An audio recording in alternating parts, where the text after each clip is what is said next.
Hello, Aries, and welcome to Betwixt the Between Tarot. You are not lost. You are just becoming in that liminal state where you don't know who you are, or where you're going, or what's happening. And tarot is sometimes a pretty good way to figure out which way you need to go. So this week we're going to be talking about June 1st through the 7th. And what do you say? Let's get after it and see what the energy is looking like for you. All right. Current energy showing up strong and firm is the Queen of Swords. Good boundaries there. You know how to say no. No means no, and it is a complete sentence. So you are used to being able to set boundaries and not stepping too far into areas that you don't want to go. I mean, really, people call and say, do you want to go here? You're very good at saying, no, I'm really not feeling up to it. Good place to be.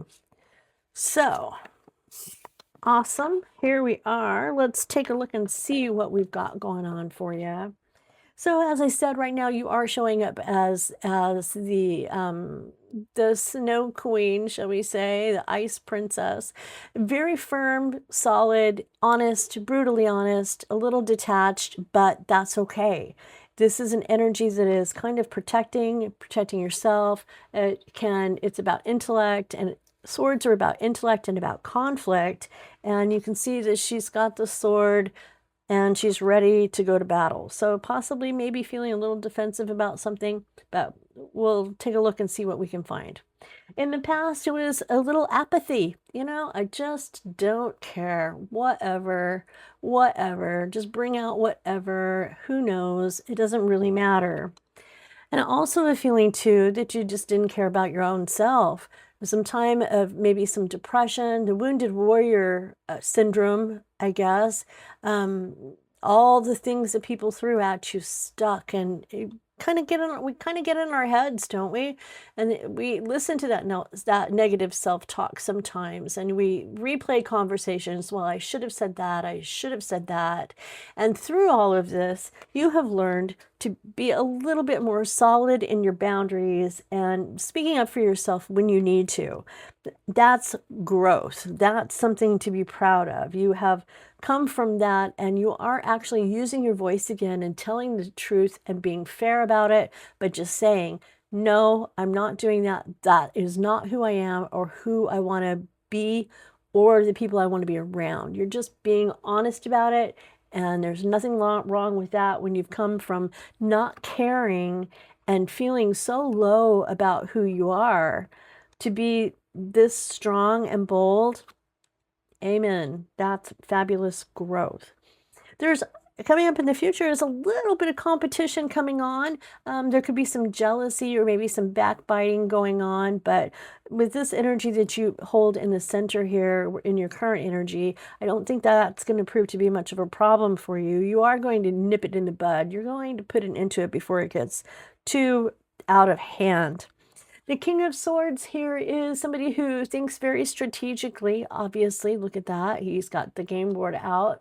He's intellectual and he's decisive. And so this energy could be you, it could be somebody in your world, not gender specific, just the masculine energy of being a strategic thinker, being authoritative and intellectual and decisive, and taking action towards those words and making them more than words and turning them into actual things.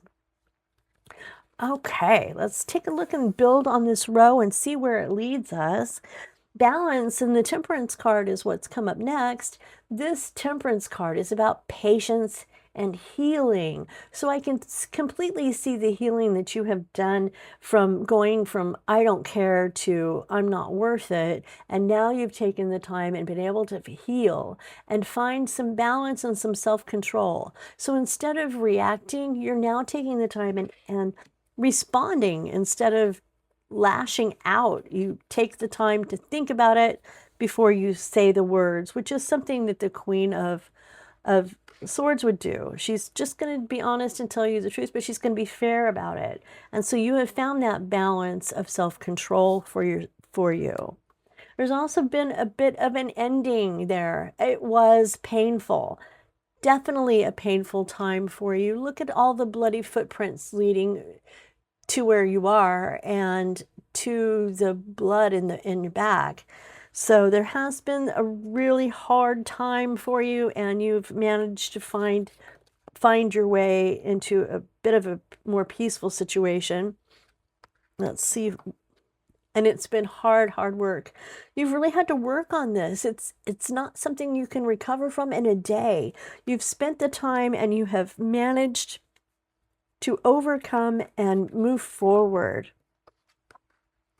Still with that conflict thing, the Seven of Wands, using your voice again with using the voice. So this is something some of you have really struggled with, not being able to feel that you're heard or seen, and now coming into your own and using your voice and saying what you feel and making your needs known and being seen.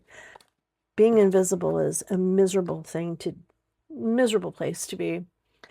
So Six of Swords coming up is a time of maybe moving on to calmer water. You can see that how rough and rocky that water is there where you are now. And the future is looking a little calmer and brighter and easier for you to be a part of. It's leaving the drama behind and moving on to something that's going to be more fulfilling for you. Ace of Swords comes up now, and the Ace of Swords is about setting a plan into motion. You've had the thought and the logic about it. You've thought about this over and over again, and now it's time to use the words and to communicate it and say, this is what I'm doing, and I'm setting that plan into motion. So using that voice that you have struggled to use for so long is finally starting to happen. Eight of Wands is saying too that, you know what, this is happening really fast. You are getting to the point where you've had about all you can take and you're ready to make that move. Five of Swords, this is someone who likes getting the last word. They are painful words too. They leave their mark. Look how intimidated that poor lady and that child are down there. I don't know if he's protecting her or if he is holding her hostage or what, but there is that intimidation feeling to that card. That's the word that comes into my mind when I touch it. That's the emotion that I feel when I hold on to that card, is being intimidated and being kind of, I don't want to say beaten, but beaten down, where your spirit just is low, not feeling good about yourself. And deception comes up next. This is a hard time for you right now, Aries, feeling that something was stolen or taken from you, or lies, things were said about you that were not you at all, and fighting to come back and out of that, and using your voice, standing up for yourself.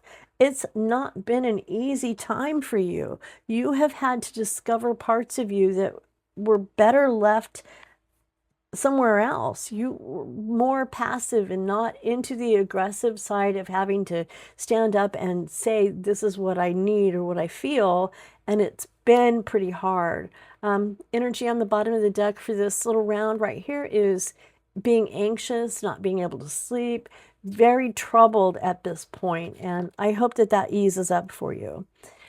And now we've got the Four of Pentacles, which is a card of being a miser, protecting your money, protecting the things that you love. So I would say that this is something that you are pulling away and into yourself, and staying clear of as much drama as you can. And I don't think that is the end. I really do think that I need to pull another card. So I left this deck out so that I could clarify if I needed to.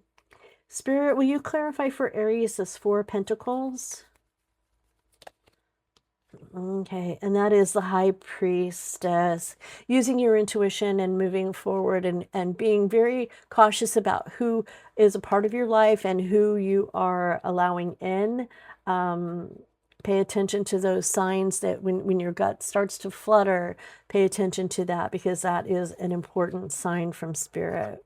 And also the Lovers. So there will be some love perhaps, or this could even be just a choice you need to make, because in long ago, this was the card of choice. So there may be some decision you need to make. One more is what I hear in my head. So let's go one more. And that is the Three of Wands, leaving the situation and finding something that suits you better, that leads you to more happiness and more peace of mind. So that being said, that is where I'm going to leave it for now. All right, so change. Fear is not a good advisor. Fear is not a good advisor. So going with this Five of Swords and being fearful, it is not a good advisor. Take the time to think about things before you make decisions. And self-love. There's a lot of self-love going on here. Now that you're finally growing, as you're growing out of this and more into this beautiful woman or man, this beautiful energy here, and you're doing it through self-love and not listening to the negative self-talk that other people give you, or that replays over and over in our heads. Thank you so much for being here, Aries. I'm grateful for you being a part of Betwixt the Between Tarot. And I am hoping that something connected with you, and that you might click the like and the subscribe button on your way out if anything resonated. And until I see you again, I hope you have a good week, and that these emotions settle in for you. So I'll talk to you again soon.